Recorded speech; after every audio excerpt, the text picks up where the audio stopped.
రాష్ట్ర వ్యాప్తంగా సంచలనం సృష్టించిన డ్రైవర్ రాయుడు హత్య కేసులో మరో ట్విస్ట్ చోటు చేసుకుంది. శ్రీకాళహస్తి జనసేన పార్టీ మాజీ ఇన్ఛార్జ్ వినుత కోట భరత చంద్రబాబు విడుదల చేసిన తాజా వీడియో డ్రైవర్ రాయుడు హత్య కేసులో కొత్త ప్రకంపనలు సృష్టిస్తోంది.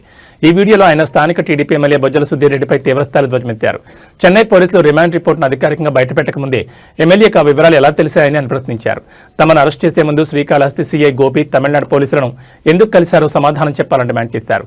ఎఫ్ఐఆర్లో పేర్లు చేర్చకముందే అసలు అది హత్యో లేదా ఆత్మహత్య తేలకముందే తమపై నిందారోపణలు చేయడం వెనుక ఎమ్మెల్యే రాజకీయ కుట్ర ఉందని చంద్రబాబు ఆరోపించారు. ఎమ్మెల్యే బొజ్జల సుధీర్ రెడ్డి తన రాజకీయ ప్రత్యర్థుల ఎదుగుదలను సహించలేకపోతున్నారని విమర్శలు గుప్పించారు. చెన్నై కేంద్రంగా ఉన్న తన వ్యాపార పలుకుబడిని ఉపయోగించి తమపై కక్ష సాధింపు చర్యలకు పాల్పడుతున్నారని చంద్రబాబు మండిపడ్డారు. హత్య జరిగినట్లు చెబుతున్న సమయంలో తాము చెన్నైలోని అపోలో ఆసుపత్రిలో సొంత మామగారి చికిత్స నిమిత్తం ఉన్నామని స్పష్టం చేశారు. అందుకు సంబంధించి ఆసుపత్రి పార్కింగ్ ఏరియాలోని సీసీ కెమెరా దృశ్యాల నిదర్శనమని పేర్కొన్నారు. తాము రిమాండ్కి వెళ్లకముందే ఎమ్మెల్యే మీడియా సమావేశం ఏర్పాటు చేసి మాట్లాడడం, డ్రైవర్ రాయుడు తన తమ్ముడు వంటివారని చెప్పడం అంతా ముందస్తు ప్రణాళికలో భాగమేనని ఆయన విమర్శించారు. One town CI Gopi Chennai 7 వేల్స్ పోలీస్ స్టేషన్కి వచ్చి మరి అక్కడ ఏమేం మంతనాలు చేసి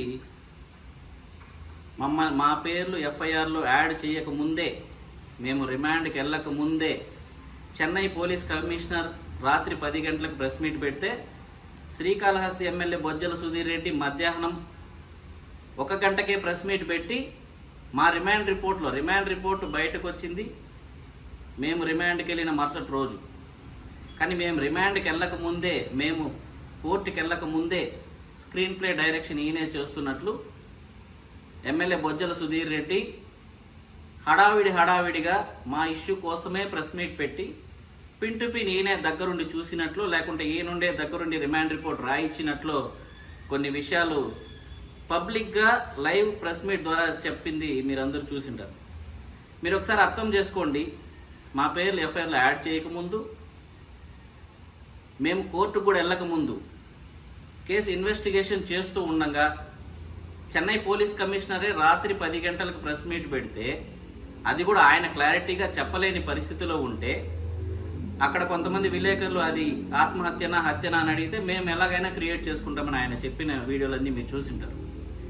ఇక్కడ శ్రీకాళహస్తి ఎమ్మెల్యే ప్రెస్ మీట్ పెట్టి మరి ఇటు వెళ్ళారు, అటు వెళ్ళారు, అటు చేశారు, ఇట్లా చేశారని ఈయన చెప్పాడంటే ఈయన అక్కడ పోలీసులకి స్క్రిప్ట్ ఇచ్చాడా? ఈయన ఇక్కడ నుంచి సిఐని పంపించి అక్కడ ఏమేం డ్రామాలు ప్లే చేశాడు, ఏమేం విషయాలు ప్లే చేశాడు అన్ని విషయాలు మాకు తెలుసు. అది మేము సందర్భం వచ్చినప్పుడు